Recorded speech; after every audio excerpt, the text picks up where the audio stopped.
ब्रह्मचर्य के बिना जीवन मृत है, मृत जीवन। ब्रह्मचर्य अमृत है।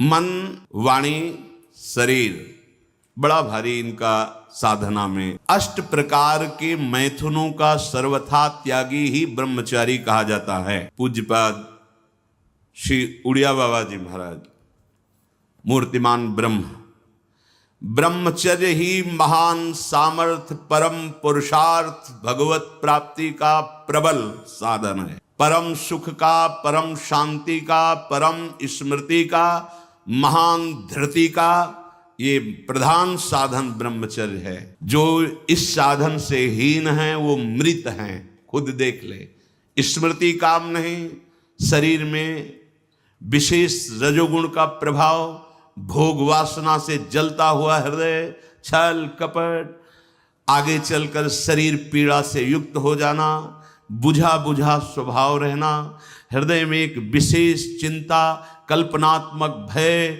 विषाद और पशुवत आचरण, ब्रह्मचर्यहीन जीवन। जो ब्रह्मचर्य धारण करना चाहे, भगवत मार्ग में जो चलते हैं उनके लिए तो है ही, पर जो भी परम सुख, परम आनंद और लोक में उन्नति, परलोक में परम पद, उसे ब्रह्मचर्य अवश्य धारण। वैरागी के लिए नैष्ठिक ब्रह्मचर्य, आजीवन प्रवृत्ति, गृहस्थ मार्ग के लिए संयम पूर्वक ब्रह्मचर्य का वर्ताव करना। जब तक पाणी ग्रहण संस्कार ना हो तब तक ब्रह्मचर्य अवश्य रहो।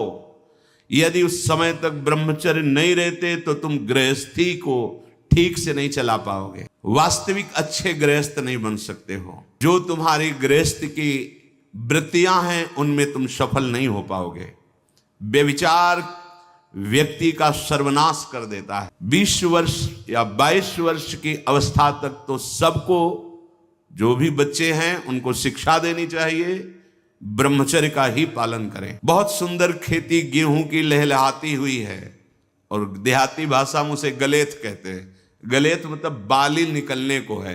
अब काट लो आप, एक दाना नहीं मिलेगा, और थोड़ा रुक जाओ धैर्य पूर्वक, बाली आ जाने दो, उसमें दाना पड़ने दो और दाना पक जाने दो, तो 1 बीघा खेत में 40 मन गेहूं होगा। ऐसे ही जो आप 13-14 वर्ष की अवस्था से आपके अंदर परिवर्तन होता है, एक भोगाकर्षण होता है सबके अंदर जो इस भूमि में जन्मा है, या भगवान या भगवत प्राप्त महापुरुष कारक पुरुष, उसकी बात तो अलग है। अन्यथा जो भी जन्मा है, जहां 12, 13, 14 वर्ष की अवस्था होती है तो काम वेदना जागृत होने लगती है। मन एक अलौकिक आकर्षण, भोगाकर्षण की तरफ भागने लगता है। एक चाह होती, कोई हमारा ऐसा दोस्त हो, कोई हमारा ऐसा प्यारा हो जिसको हम अपना जीवन समर्पित करें। ऐसा होता है, एक वो माया का ऐसा आकर्षण होता है। इसीलिए पूर्व में गुरुकुल भेजा जाता था, बिल्कुल भोग विलासता से दूर, एकांत में महान ब्रह्म ऋषियों के शासन में, चाहे वो राजकुमार हो चाहे गृहस्थ बालक हो, एक ही संगत में बैठाल कर अध्यात्म विद्या के द्वारा, नियम संयम यम के द्वारा उन्हें पूर्ण किया जाता था। उनका ज्ञान पूर्ण, उनका संयम पूर्ण, विचार उनका सत्य, फिर वहां निर्णय लिया जाता था। अब मैं आजीवन नैष्ठिक ब्रह्मचारी रहकर संन्यास लूंगा, अब मैं गृहस्थ में जाऊंगा। दोनों की पद्धतियां थी। गुरुजनों को संतुष्ट करके एक विरक्त मार्ग में चले जाते, गृहस्थ मार्ग में। जो गृहस्थ मार्ग में जाते, पाणी ग्रहण हुआ, उसमें भी गुरुकुल में रहकर शिक्षा मिली है। कब, कैसे, किस विधान से हमें ब्रह्मचर्य का गृहस्थ में प्रयोग करना है। ऐसा नहीं कि मनमानी व्यभिचार प्रवृत्ति। यहां तो अब ऐसे आचरणों की बढ़ोतरी हो रही जहां शास्त्र, संयम, गुरुजनों की आज्ञा, इनका तो कोई महत्व ही नहीं रह गया है। कैसी कलयुग की विचित्र मलिन चाल। जिस अवस्था में असंग रहकर विद्या का अध्ययन करना, स्वास्थ्यवर्धक चेष्टाएं करके स्वस्थ होना, समाज सेवक, देश सेवक, परिवार को सुख पहुंचाने वाला आचरण, अध्यात्म विद्या का ज्ञान, वहां छोटे से ही भोग वासना प्रवृत्ति की बढ़ोतरी, वो दोस्ती, विपरीत भावनाएं, व्यसन, संभलो भाई, सबसे हाथ जोड़ के कह रहा हूं, बहुत कीमती आपका जीवन है। जिस जीवन को छोटे छोटे बच्चे गांजा, भांग, अफीम, ड्रग्स, चरस, ये क्या हो रहा है? अभी आपकी 20-22 वर्ष की अवस्था है, आप व्यसन में आसक्त हो गए, आप व्यभिचार में आसक्त हो गए, तो किस बुद्धि से आप देश सेवा करेंगे? किस बुद्धि से आप अपना उद्धार या अपने परिवार को सुख पहुंचाएंगे? ब्रह्मचर्य जीवन है, ब्रह्मचर्य जीवन है। ब्रह्मचर्यहीन जीवन मृत्यु है। पूज्यपाद सिउड़िया बाबा जी महाराज, साक्षात ब्रह्म। जिसको ब्रह्मचर्य धारण करना है, ध्यान देकर सुनिए। सबसे पहला कार्य उसकी दिनचर्या में, चाहे बच्चा हो, चाहे जवान हो, या जो कोई भी हो, सूर्य उदय के पहले रात्रि के चौथे प्रहर में ही जाग जाना चाहिए। अपने तो अर्धरात्रि के बाद ही जाग जाते हैं। चौथे पहर में प्रातः 4 बजे बिल्कुल जग जाना चाहिए। और जो 8-10 बजे तक सोता है, वो कोई भी हो, ब्रह्मचारी रह ही नहीं सकता, ब्रह्मचर्य रह ही नहीं सकता। वो स्वप्न दोष का शिकार होगा, वो नाना प्रकार की कुचेष्टाओं का शिकार होगा पक्का। क्योंकि बुद्धि को सत्य प्रकाश की तरफ प्रेरित करने वाले भगवान भुवन भास्कर हैं। वो पधार रहे हो, आप सो रहे हो सैया पे, आपकी आयु, श्री, कीर्ति, बल सब नष्ट होगा। देखो ना, जो 10-10 बजे तक सोते हैं, देखो ना, उनसे बात करके देखो, एकदम ऐसा लगता है बुझा हुआ जीवन, कोई भागवतिक तेज उत्साह न वाणी में, न नेत्रों में, न तन में। क्या जीवन, मृत जीवन। सबसे पहला नियम लीजिए, जहां भी आपको शब्द सुनाई दे, आपका जीवन ब्रह्मचर्य ही अमृत है और आपका जीवन ब्रह्मचर्य ही नहीं मृत्यु है। ब्रह्मचर्य रहने के लिए आपको अपनी दिनचर्या सुधारनी होगी। प्रातः 4 बजे आपको उठना ही होगा, तभी आप ब्रह्मचर्य रह सकते हैं। अगर आप नहीं उठते तो आप देख लेना, इसका आध्यात्मिक प्रभाव पड़ता है। आप देखिएगा 3 बजे से लेकर के सूर्य उदय के तक अगर आप सोते हैं तो आपका स्वप्न दोष बढ़ेगा, आपका संयम बिगड़ेगा। अगर आप कोई ऐसी कुचेष्टाएं नहीं किए हैं तो स्वप्न दोष की संभावना ही नहीं होती। आप बाल्यावस्था से कुचेष्टाएं करते हैं, संयम विरुद्ध रहते हैं, तो आप ना चाहते हुए फिर सामर्थ्यहीन हो जाते हैं, ब्रह्मचर्यहीन हो जाते हैं। बहुत ध्यान दें, ये अध्यात्म में जैसे पूरा मकान बनने के लिए नींव मजबूत होना जरूरी है। चाहे जयखंड का बना लो आप, अगर नींव मजबूत है, नींव मजबूत नहीं तो फिर मकान ढह जाएगा। ऐसे ही ब्रह्मचर्य हर मार्ग की नींव है। चाहे जिस मार्ग में चलना चाहो, चाहे जिस संप्रदाय में चलना चाहो, चाहे लौकिक मार्ग हो या पारलौकिक, आपका ब्रह्मचर्य नींव है जीवन की। इसको मनोरंजन मत समझो।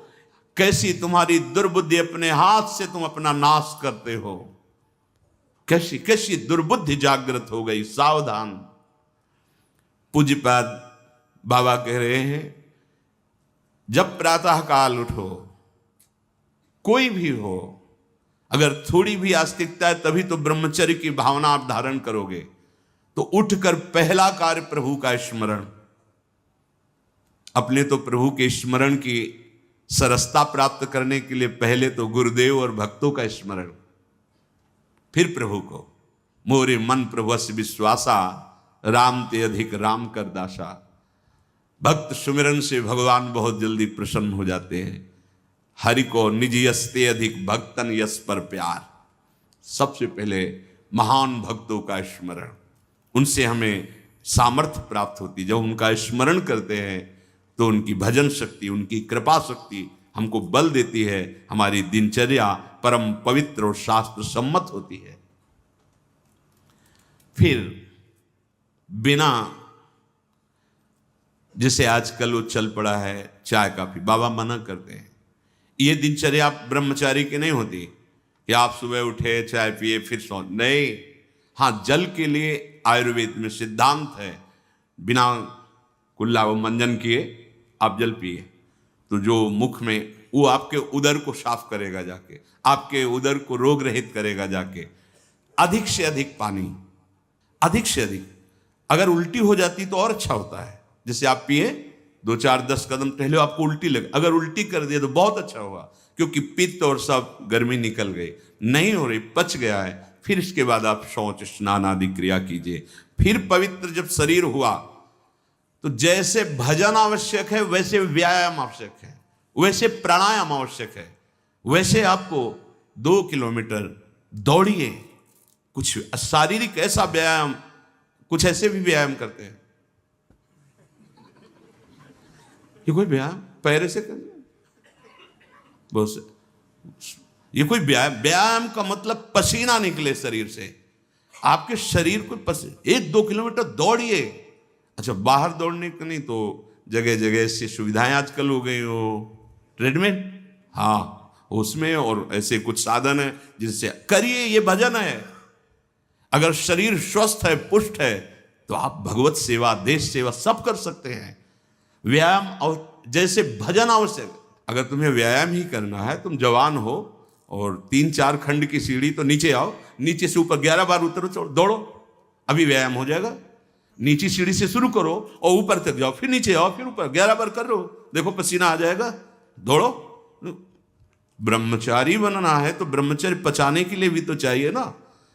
अब आधा घंटा पद्मासन, 30 मिनट कोई बहुत नहीं होता, बैठ करके आप प्राणायाम, अनुलोम विलोम, जो आजकल शिक्षाएं भी दी जाती है इसकी, आप उसको कीजिए।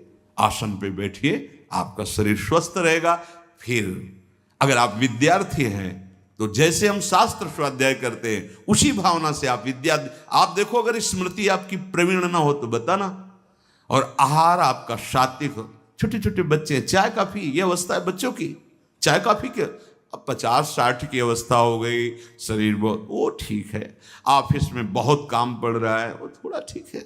अब नए नए बच्चे हैं और चाय काफी और ये व्यसन, भला ब्रह्मचर्य रह पाओगे? वैसे रह जाता है। परम पवित्र विचार वाला, परम पवित्र आहार वाला, परम पवित्र जब आपकी चेष्टाएं, तब इस महान शक्ति को धारण किया जाता है। ऐसे थोड़ी होता है। बड़े बड़े महापुरुषों से मिल मिलकर, रो रो कर प्रार्थना करके आप बताइए, उपाय बताइए जिससे हम अपने साधन संयम को नियमित संयम में रख सके, ऐसे भाव से चल सके। आपको तो बिना किसी प्रयास के सुनने को मिल रहा है महापुरुषों की बातें। बिल्कुल समझ, आप रह के देखिएगा, एक नवीन उत्साह। और हारिएगा नहीं। आपने यदि गलत संस्कार बना लिए तो हारिए मत।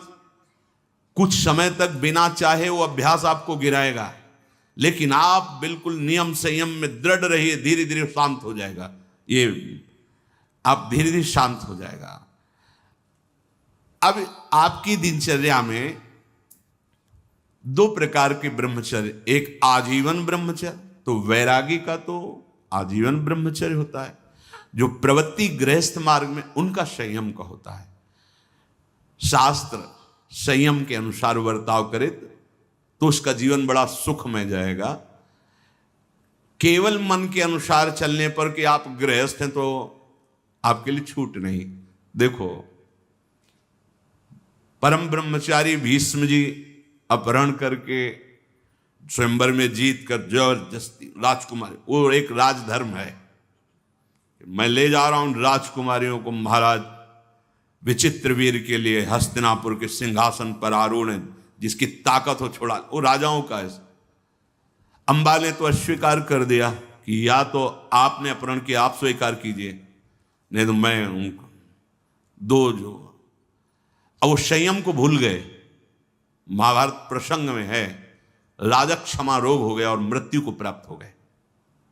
बहुत सावधानी। ऐसा नहीं कि आप गृहस्थ में हो तो आप, ये कोई आपके लिए धर्म नहीं है। धर्म संतानोत्पत्ति, भगवान की सृष्टि पूजा के लिए, वो भी संयम भगवत भाव में स्थित रहते हुए। ये मनुष्य जीवन ऐसे बर्बाद करने के लिए नहीं मिला है मनमानी आचरण।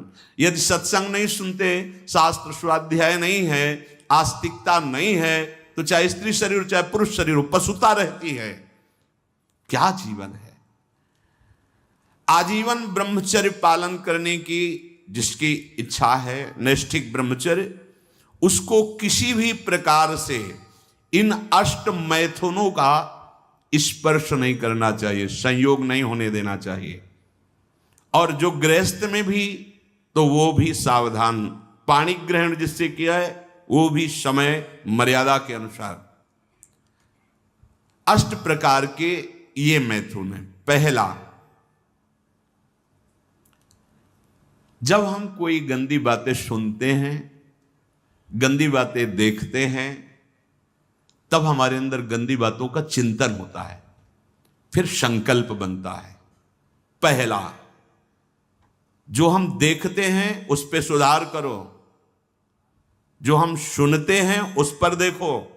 कोई ऐसी बात तो नहीं सुन रहे जो हमारे अंदर काम जागृत कर दे, कोई ऐसा दृश्य तो नहीं देख रहे जो हमारे अंदर काम जागृत कर दे, कहीं हम ऐसी कोई बातें तो नहीं बोल रहे हैं जो काम उत्तेजना प्रकट कर दे। तीन बातें। पहला, ध्यान दीजिए, इसी से भोग संकल्प बनता है। पहला, भोग संकल्प त्यागी। वो बनता कैसे? प्रधान बात, आपको ऐसा कोई दृश्य नहीं देखना जिससे आपके अंदर कामोत्तेजना जागृत, इसका प्रभाव पड़ता है। अभी आप कोई ऐसी बात करुणा की सुने तो आपको रोना आ जाएगा, आप कोई ऐसा दृश्य देखें तो आपका हृदय पिघल जाएगा, आप वाणी से कोई ऐसी करुणा की बात कर आपको रोना आ जाएगा। अर्थात आपके देखने, सुनने और बोलने का प्रभाव हृदय पर पड़ता है। यदि आपका देखना, सुनना और बोलना गंदा है, गंदे का भाव आप समझ रहे होंगे, कामोत्तेजना बढ़ाना वाला है, बेकार की बातें केवल ब्रह्मचर्य की होंगी, तुम ब्रह्मचारी रह ही नहीं सकते। आप देखो गंदी बातें, सुनो गंदी बातें, बोलो गंदी बातें, और आप ब्रह्मचारी रह सको, सवाल ही नहीं उठता। जैसे आप गंदी बात देख रहे हैं, सुन रहे हैं, आप कोई चेष्टा नहीं कर रहे, तो भी आप ब्रह्मचारी नहीं रह पाओगे। वर्णन हुआ है शास्त्रों में, एक मनोवाह नाम की नाड़ी है पूरे शरीर में, ऐसा कहीं जैसे पित्त की थैली होती है, ऐसी कोई ब्रह्मचर्य वाली थैली नहीं है। ये यहां हर नस नाड़ी में वो व्याप्त है सप्तम धातु। मनोवाह नाड़ी, जो ही आपका चिंतन विकारात्मक हुआ, वो नाड़ी घसीटती पूरे शरीर से उस सप्तम धातु को, और वो घसीट लिया, आपने क्रिया की या नहीं की, आपका चिंतन बिगड़ा हो गया, वो किसी न किसी बहाने से लघु शंका में, स्वप्न में, कैसे भी बाहर हो जाएगा, वो नहीं रुकेगा। संकल्प रहित, भोग संकल्प रहित हृदय कब होगा? जब आपका देखना, सुनना और बोलना पवित्र होगा। बहुत सावधान। आज सावधान होना तो बहुत ही कठिन है, क्योंकि मोबाइल है। जो बातें बहुत गुप्त रखी जाती थी कि नई पीढ़ी, नई समाज हमारी समय आने पर जाने, बड़े बुजुर्ग घर की माताएं बहनें जब बेटी का ब्याह होता था तब एकांत में शिक्षा देती थी, तुम्हारा पति ऐसा, ऐसे व्यवहार करना, ऐसे चलना, अब तुम गृहस्थ में जा रहे हो तो ऐसा ऐसा। अब छोटे छोटे बच्चे बूढ़ों को समझा सकते हैं, इतना ज्ञान है उनको, क्योंकि हाथ में मोबाइल है। गूगल में सर्च करो, यूट्यूब में सर्च करो, आपको सब शिक्षाएं मिल जाएंगी, जिस मार्ग की, चाहे अध्यात्म मार्ग की या कुमार्ग की, सब भरी हुई हैं। और प्रायः कोई बिरला ही होगा जो मोबाइल रहित हो। जैसे भगवान सर्वत्र विराजमान है, ऐसे माया ने सर्वत्र रचना कर दी मोबाइल की। हर चीज में कुछ गुण हैं, कुछ दोष हैं। अगर मोबाइल रखो तो गुण ग्रहण करो, बहुत आवश्यक है। ठीक है, आप कहीं ऐसी जगह फंस रहे हैं, फोन कर दिए, सहयोग मिल गया, आप पुलिस को फोन कर सकते हैं, घर को फोन कर सकते हैं। जहां चिट्ठी जाती थी महीनों में, वहां मिनट में बात कर लो, बड़ी सुविधा है। लेकिन कुमार्गगामी प्रवृत्ति की सुविधा उसमें, अगर आप वो बातें देखेंगे, आपके पास मोबाइल है, एकांत हुए और आप चार साधक बैठकर या चार नौजवान बैठकर आप अपने को संभाल नहीं सकते। एक दृश्य देखा आज आ मिलने की, एक वैश्या किसी के साथ जंगल में ऐसे, उस दृश्य ने नीच आचरणों में फंसा दिया। एक दृश्य देखा, सौभरी ऋषि ने मछली की 50 राजकुमारियों से ब्याह किया जाके मानधाता की। दृश्य ही देखने मात्र से भ्रष्ट हो जाना होता है। फिर आप उसको तो सर्च करके, इच्छा करके देख रहे हैं। हाथ जोड़कर प्रार्थना है, इस आग से बचो, ये आग तुम्हारे सुकृतों का नाश करके, तुम्हारी जीवनी शक्ति का नाश करके तुम्हें ऐसे चिंता, शोक, ऐसे दुख में फंसा देगी, फिर नहीं निकल पाओगे। त्यागात् शांतिरनंतरम, भगवान ने कहा, भोग के बाद शांति नहीं, तृष्णा पैदा होती है। भोग के बाद शांति नहीं मिलती है। कुछ क्षण के लिए वो कामना का भोग किया इसलिए शांत लगता है, फिर उसके बाद जो उसकी तृष्णा पैदा होगी, वो तांडव देख रहे हो उस तृष्णा का, पशुवत आचरण। हम बातें बड़ी ऊंची ऊंची धर्म की करते हैं, लेकिन नींव नहीं है धर्म की। ये ब्रह्मचर्य पूर्ण जीवन के लिए अमृत पद है, चाहे गृहस्थी में हो, चाहे व्यापारी हो, चाहे किसान हो, चाहे, और विरक्त मार्ग का तो यही मुख्य ऐसा आधार है जिसके ऊपर वो विविध प्रकार की दैवी संपदा का अनुभव करता है। पहला है, जो आप देख रहे हैं, सुन रहे हैं, बोल रहे हैं, वो कामोत्तेजना वाला नहीं होना चाहिए, क्योंकि उससे आपके मन में संकल्प बनेगा। संकल्प भोग का बन गया तो क्रिया हो या न हो, आप ब्रह्मचर्य नहीं रह पाएंगे। एक बार परमहंस स्वामी श्री ओंकारानंद सरस्वती जी महाराज, साक्षात मूर्तिमान ब्रह्म, नजफगढ़ कानपुर, गंगा के किनारे, बहुत ही ज्ञान संपन्न महापुरुष, तो हिम्मत करके पूछा गुरुजनों से, तो अपनी बात, महाराज जी पूर्ण ब्रह्मचर्य रहने में ऐसे साधकों में परस्पर वार्ता को कहते हैं, स्वप्न दोष हो जाता है, तो हम कैसे अखंड ब्रह्मचारी माने जाएंगे। महाराज ने जो वचन बोले, यदि आप कोई कुचेष्टा नहीं करते और कुछ काल के बाद ऐसा होता है, आपने स्वप्न में भी कोई गंदे दृश्य या गंदी भावना नहीं देखी, स्वाभाविक आप जगे ऐसा, तो बोले जैसे उफान आती है किसी वस्तु में, वो वास्तविक जो ब्रह्मचर्य, जो संतानोत्पत्ति वाला, वो नहीं निकल पाएगा। उसके ऊपरी भाग का, उससे कोई हानि नहीं होती। यदि आपने कुछ चेष्टा पहले से अभ्यास की है और आपका स्वप्न में गलत संकल्प बन गया है, फिर वो वैसा माना जाएगा। इसलिए संकल्प का त्याग करे, कभी कुचेष्टा न करे। स्वाभाविक कभी खान पान बिगड़ गया या कभी स्वाभाविक ऐसे अधिक श्रम, अधिक थक जाने से ऐसा हुआ, तो बोले वो ब्रह्मचर्य खंडन नहीं माना जाता, ऐसा उन्होंने बताया। दूसरा, अब हम सामने तो आंख नहीं मिला रहे काम भाव से, लेकिन हम छुप करके किसी शरीर को देख रहे हैं। किसी शरीर का प्रयोग इसलिए किया कि चाहे जो साधक हो, जिस भावना का साधक हो, काम भाव से किसी भी शरीर को देखना, वो उसके लिए अष्टमैथुनों में आता है और वो ब्रह्मचर्य नहीं धारण कर पाएगा।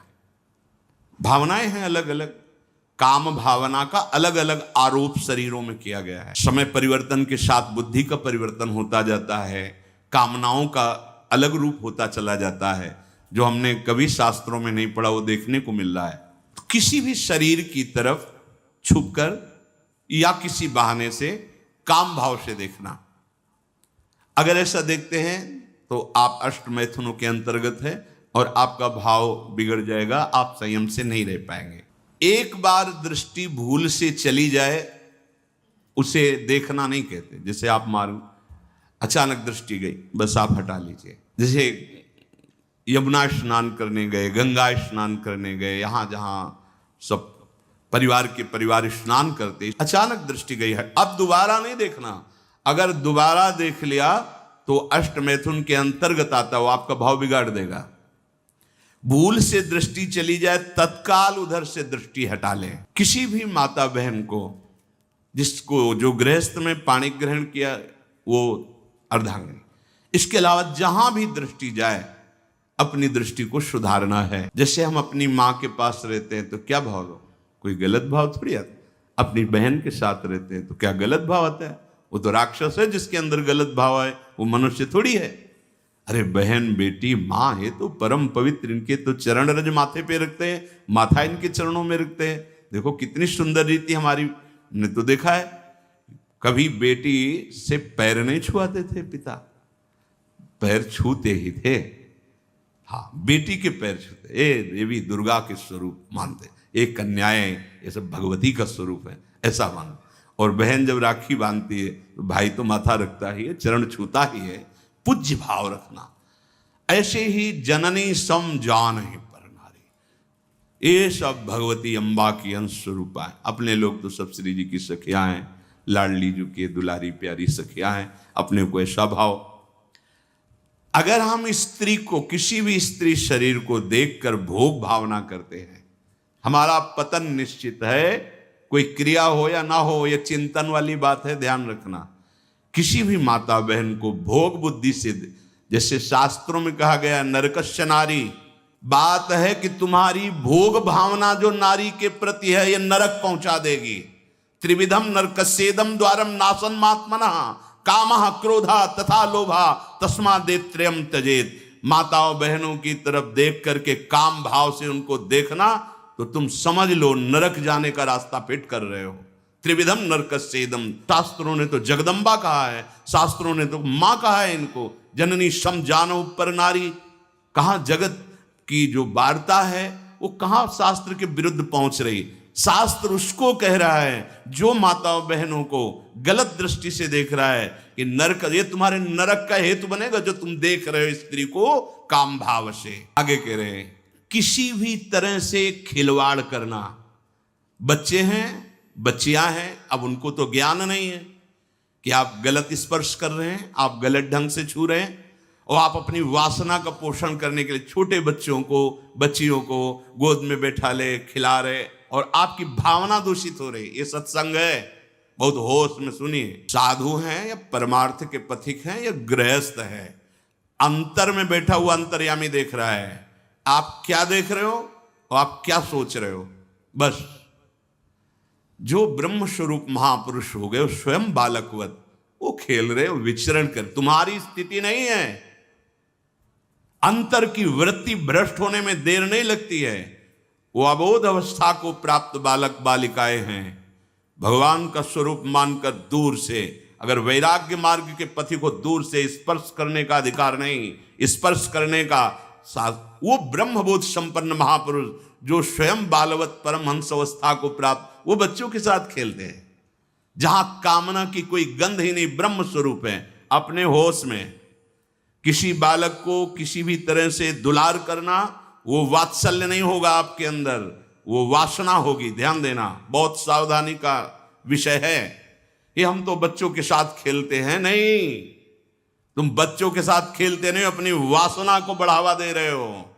उपासक उपासना का बढ़ावा करता है। दूर से देखो, चरणों में प्रणाम करो, मेरे लाडली लाल इन्हीं बच्चों में खेल रहे, प्रणाम किया निकल गए। ऐसा किसी भी तरह से स्पर्श करने का अधिकार नहीं है। वो महापुरुष जो भगवत प्राप्त है, वो खुद वैसे धूल दूषित उनके साथ खेल रहे, उनकी क्षमता हमारे हृदय में नहीं जागृत है। चूक हो जाएगी, बहुत सावधानी का।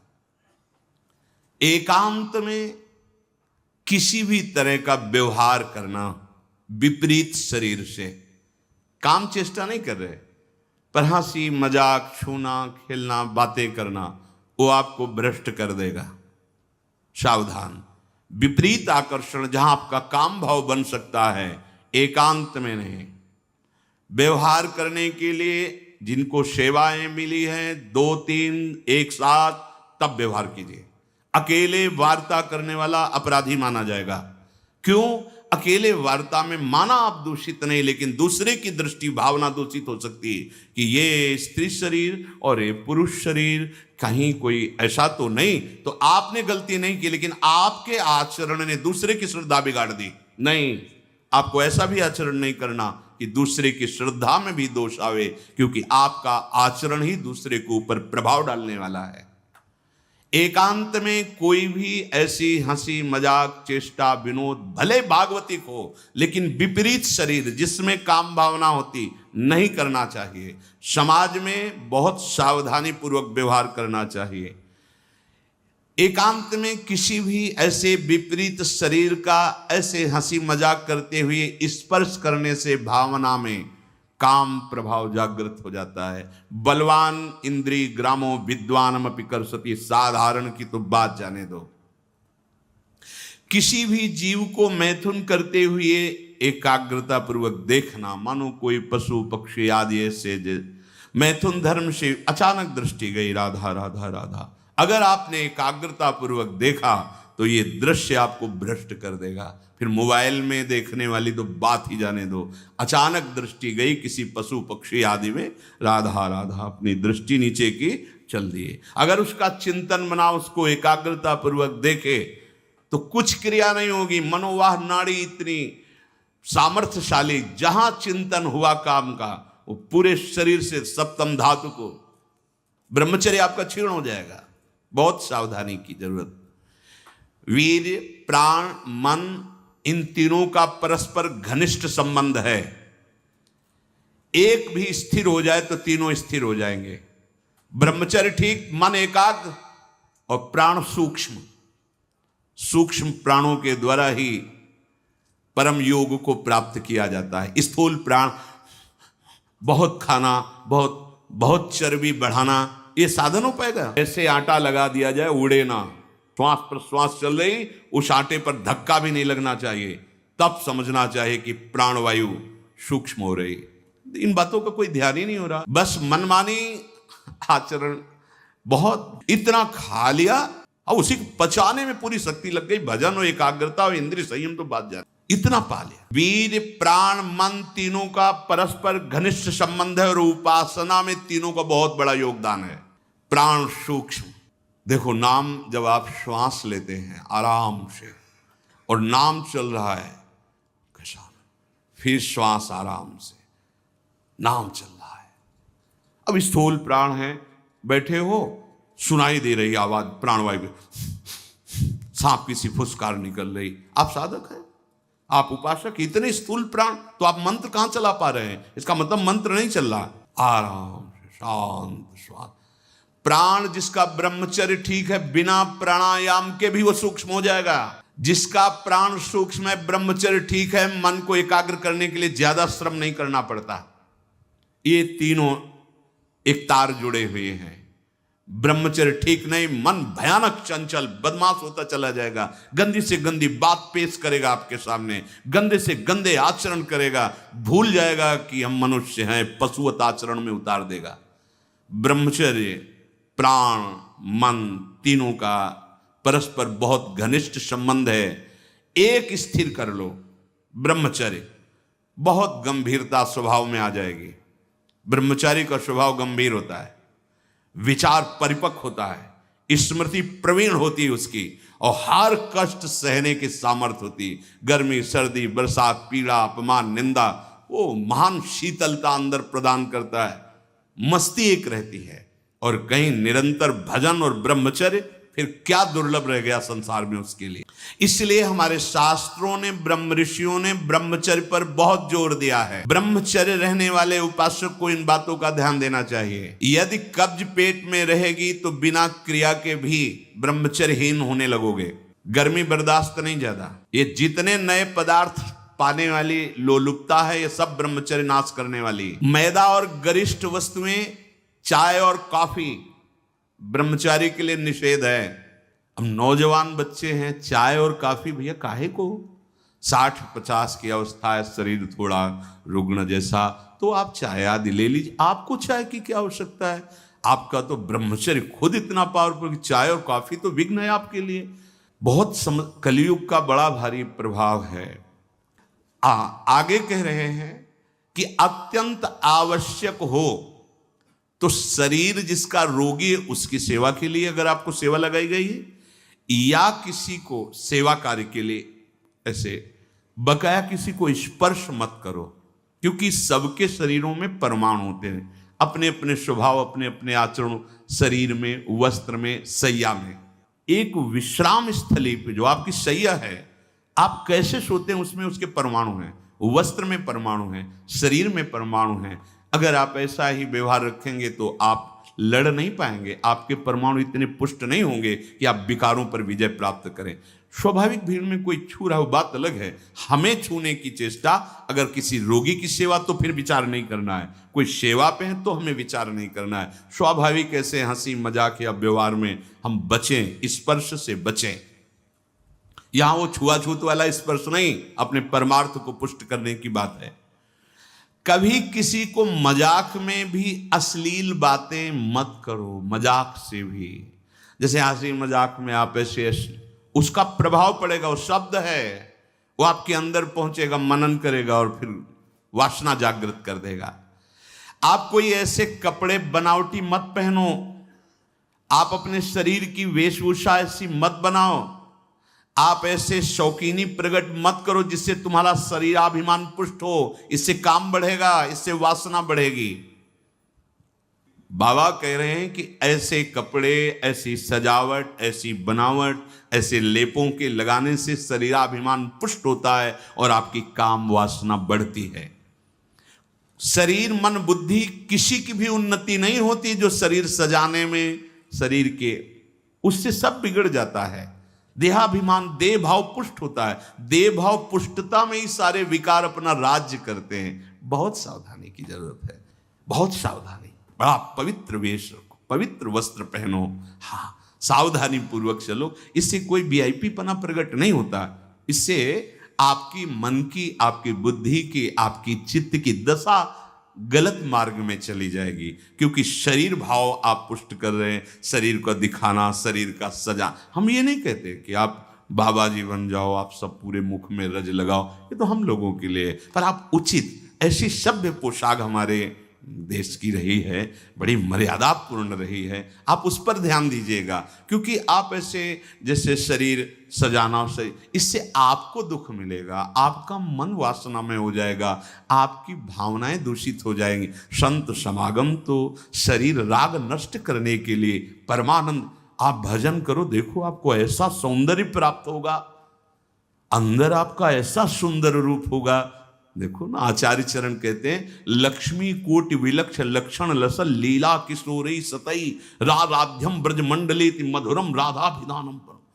जो हमारी स्वामिनी जी के दासी भाव को प्राप्त होता है, उसको इतना सुंदर रूप मिलता है कि करोड़ों लक्ष्मी आश्चर्यचकित हो जाएं। ऐसा राधा दासी का स्वरूप होता है। ए इधर आओ, इतना सुंदर रूप प्रिया प्रीतम का, इतना सुंदर रूप आपका, और ऐसे महासुख में निमग्न होना। ये चमड़ा सजाते रोज सजाते तो कितने जन्म बीत गए, और इसी चमड़े में आग लगाई जाएगी, यही चमड़ा गाड़ दिया जाएगा। प्यारे, कुछ समय के लिए मिला है, इसी से तो राग मिटाने का अवसर है। आप इसको सजा के और वासनाओं के खेल में उतर रहे हो, कितनी बड़ी हानि कर रहे हो। अभी आप समझ नहीं रहे, इसलिए आपको बुरा लग सकता है कि हमारे पहनावे पे बोल रहे हैं, हमारे ऐसे। नहीं, आप अच्छे से अच्छे कीमती वस्त्र पहनिए, पर उसकी सादगी होनी चाहिए। आप अच्छा पाइए, आप अपने उचित शरीर का श्रृंगार कीजिए। सुंदर मनुष्य शरीर मिला है। देखो, जो पशु श्रृंगार करने योग्य नहीं, वो तुमसे भी सुंदर होते हैं। कैसी रंग बिरंगी है उनके सब बाल, और देखो सब एकदम सुंदर। भगवान रचा, उन्होंने रचना की है, तो आपके तो हाथ हैं, आप अपना, पर उतना जिससे आपका हृदय मलिन होकर वासनाओं के प्रवाह में न बह जाए, या हमारे को देखकर किसी के हृदय में ऐसा गंदा भाव ना आ जाए। दोनों, अपने को बचाओ और दूसरों को भी। जो तुम्हारे मन में काम भाव पैदा कर दे, ऐसे पदार्थ मत पाओ। अनुभव करो, भोजन पाते हो, पाने के बाद भजन में मन लग रहा है या वासना में जा रहा है? वासना में जा रहा तो क्यों जा रहा है? क्या आज नया पदार्थ पाया, और उस पदार्थों को जीवन भर के लिए छोड़ दो। अनुभव करो। जब कभी किसी साधु को पवाना हो तो नाम कीर्तन करना, कोशिश करना कि आपका चिंतन भी भागवतिक हो, क्योंकि उसका प्रभाव पड़ता है। आप जो बनाते हैं उसका प्रभाव पड़ता है। एकदम शीशे की तरह अंतःकरण हो जाता है, एक एक बात दिखाई देती है। तो जिन पदार्थों के पाने से, जैसे प्याज लहसुन मना किया जाता है, ये वैसा निषिद्ध नहीं कि जैसे मांस आदि ऐसा। ये तमोगुण पैदा करके वासना प्रवृत्ति को बढ़ाता है, इसलिए मना किया गया है कि अगर आपको दीक्षा लेनी है, आपको भजन मार्ग में चलना है, तो रोकना पड़ेगा। ये निद्रा, आलस्य, प्रमाद, तामस, क्रोध, वासना, इसको प्रकट करने वाला है, इसीलिए संतों ने इसको निषेध कर दिया।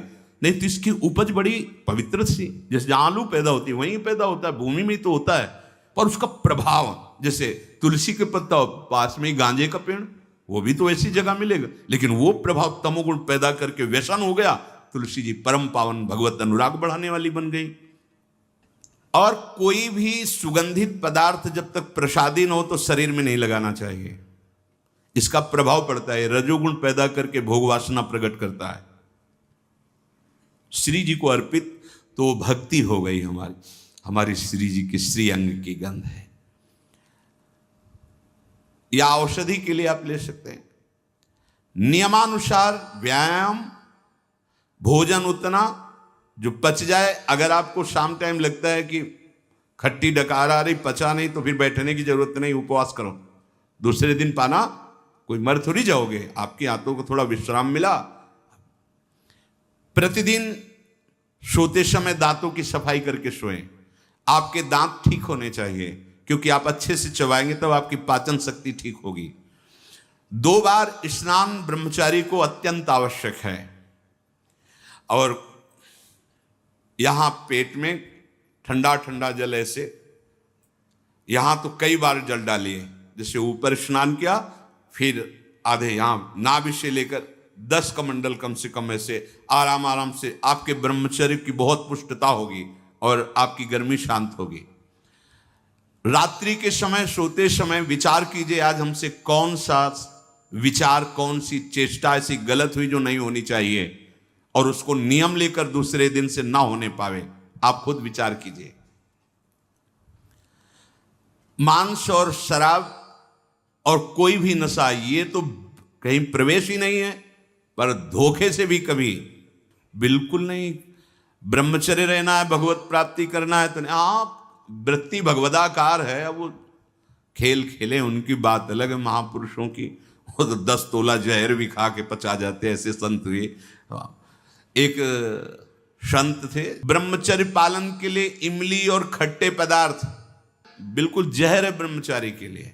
ब्रह्मचर्य पालन के लिए लाल मिर्च, प्याज, लहसुन, गरम मसाला, जो सब्जी हैं, ये बढ़िया। दोपहर में भोजन के पश्चात 15 से 30 मिनट तक विश्राम। सोना नहीं है, करवट थोड़ा इधर मध्य में, फिर बाएं ले, उठ के बैठ गए। दिन में नहीं सोना है।